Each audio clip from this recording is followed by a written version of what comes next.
The Saskatchewan Pipe Band Association has officially operated for over 30 years, but traces its roots back to 1969 when the Prairie Pipe Band Association started with three branches: Alberta, Manitoba, and Saskatchewan.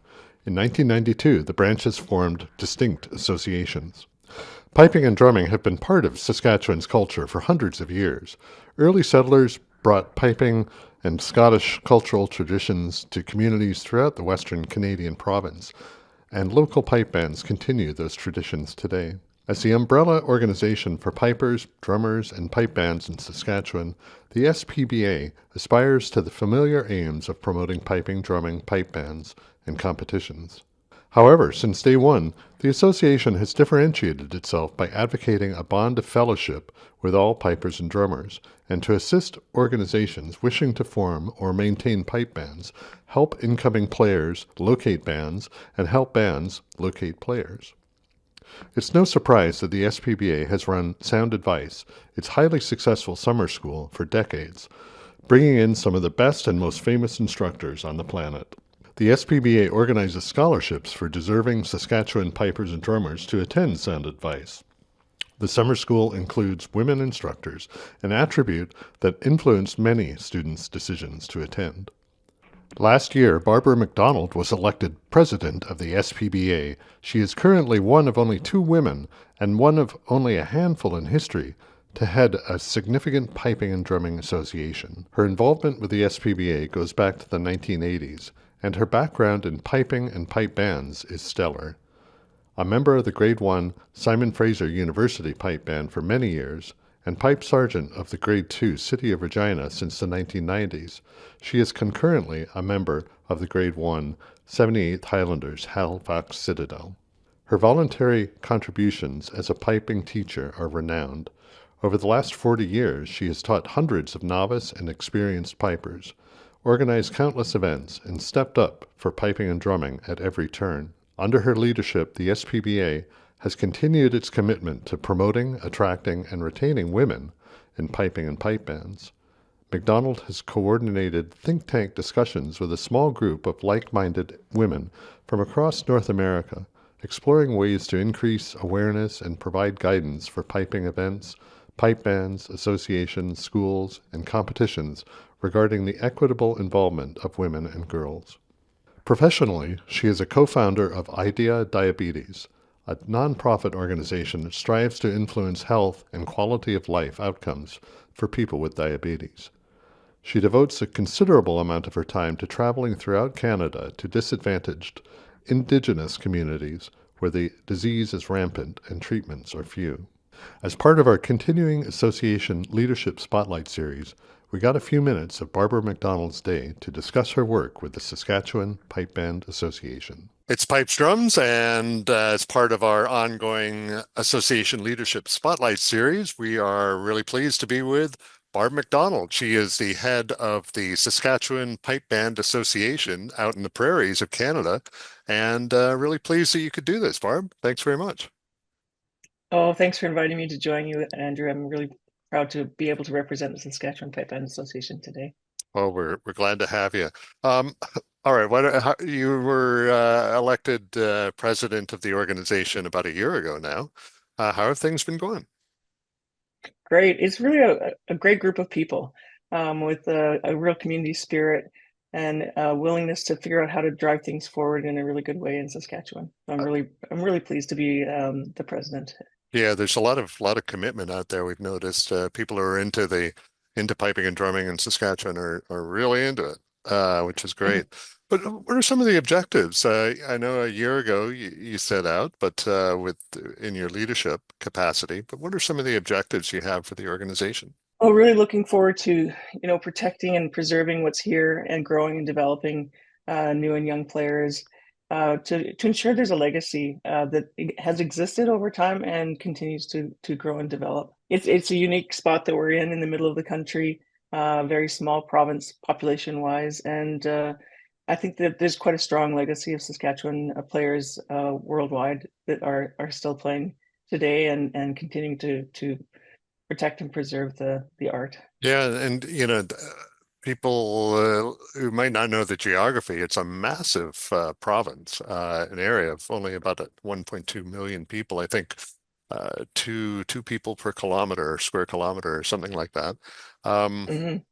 so what are some of the challenges do you have about in the region for piping and drumming? Yeah, I think the challenges that exist are pretty much consistent wherever people are striving to have piping and pipe ends and drumming continue and to grow and develop. It's often recruitment, retention. It takes a while to grow pipers and drummers, but generally speaking, we're very hopeful, and I think that COVID had an impact in terms of participation and the rate at which people are progressing in piping and drumming, but it's starting to come back alive again, and we're really looking forward to continuing to develop those young players and keep the art going. As being a woman in piping for many years, you've got obviously firsthand experience, but it's females playing and piping and drumming has been a topic close to your heart, I believe, for a long time. And doing some things that are kind of trying to promote women in piping and drumming, both coming into it and staying in it. Maybe talk a little bit about some of that work that you've been doing. Yeah, thank you. It's been interesting to be a woman in piping and pipe bands for as long as I have. I started when I was around 10 years old. And I think this speaks a little bit to the sort of population in Saskatchewan as well, that you took all the kids to play and make the pipe bands go, including the daughters as well as the sons, right? But I do think there was a vision for it. There are people who said let's make this happen, and so then it was an environment really that was quite inclusive. I think the first time that I experienced, oh, you're not a male pipe major, was when I was asked to pipe for the Queen, and I was all set to go, kilt on everything, and then I got a call that said, "I'm sorry, we're looking for a male piper instead." So that was a surprise to me, and my mom was livid because it's like, what's going on with this? This is not acceptable. So obviously, her response also informs my participation too, and in terms of let's go and be the best I can be. So creating that environment for others has been an important thing, but always well supported here in Saskatchewan, and of course, well supported by who ended up being my husband, Ian McDonald. To keep going and to keep um, making sure that excellence is part of our plan. So when we moved to Vancouver, again, that opportunity became possible through playing in SFU. At the time, there were two sort of designated spots for women in the Grade One circle, and I was fortunate enough to earn that one of those spots. And I don't know if it was intentionally two, but it was progressive at the time, I would think, in the 80s. So I had good fortune to be able to do that, and I think not taking it for granted. I continually I'm thrilled that here's this young piper from the prairies. Who am I? No gold medals, no nothing except for some real drive to do it, and maybe some good ability. But I still pinch myself when so at the time I was like, I'm in a circle with Jack and Terry Lee. And I still feel that today when I'm standing in a circle with Alex and Bruce Gandy. It's like, what? How did I get here? How lucky am I?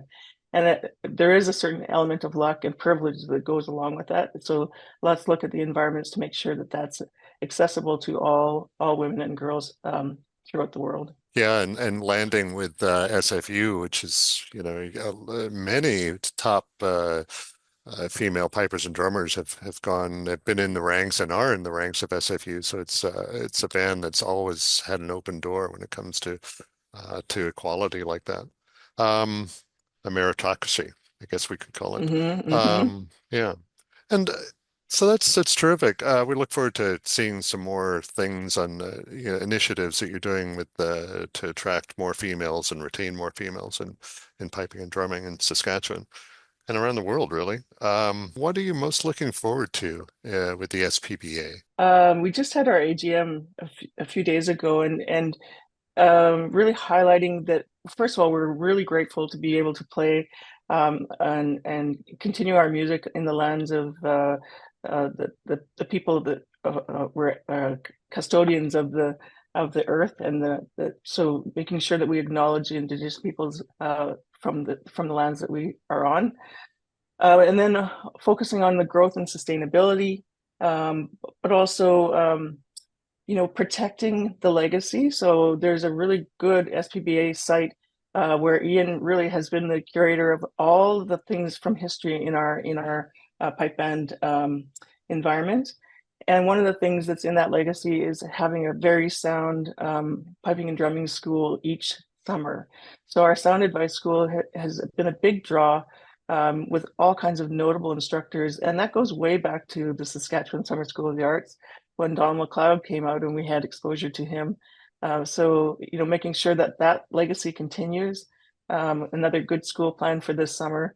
And there's also, this ties again to the women in piping and pipe bands, is that I've had students come to me saying how grateful they were to have an environment that was so welcoming of women and girls in piping and drumming with instructors that are there as well. So keeping that legacy going and also acknowledging the important work of all the bands in the association. So, when they're in northern regions like Prince Albert, for example, they're out doing two gigs per month and are in high demand, but also recognizing that they need some support as they age for having teaching and keeping that going. So strategizing to figure out how to retain and recruit and have excellence in terms of playing. So the school definitely plays part of that role. It's the volunteers that make the difference, right? It's the dedication of the volunteers. And one other notable thing is that we have youth coming along. There's a new band in Moose Jaw that's being started from the ground up. So that kind of dedication and leadership to get kids out. And, they marched in the parade with their chanters last year. They weren't ready for pipes, but they marched down the main street of Moose Jaw with their chanters, proudly displaying that they're learning. So that kind of thing is, we wouldn't have dreamed about that necessarily. You can't get in a parade until you have bagpipes on your shoulder, right? But no, changing the world in the ways that are meaningful right now and being relevant, right? Making sure that we're relevant and growing and developing in really positive ways. Well, that's all really great to hear. It sounds like even in a smaller piping and drumming community like Saskatchewan, you're doing some of the most progressive things in the world when it comes to piping and drumming. So terrific to hear all that, and we will really look forward to watching what happens in the next few years and beyond with the SPBA in Oh, Saskatchewan. thank you so much, Andrew. Your support has been always so great for us. So thank you for making us known through your work. Thanks so much. It's our pleasure. That's Barb McDonald. She is the president of the Saskatchewan Pipe Band Association. We look forward to hearing more about the SPBA. So stay tuned for more from Pipes Drum coming soon.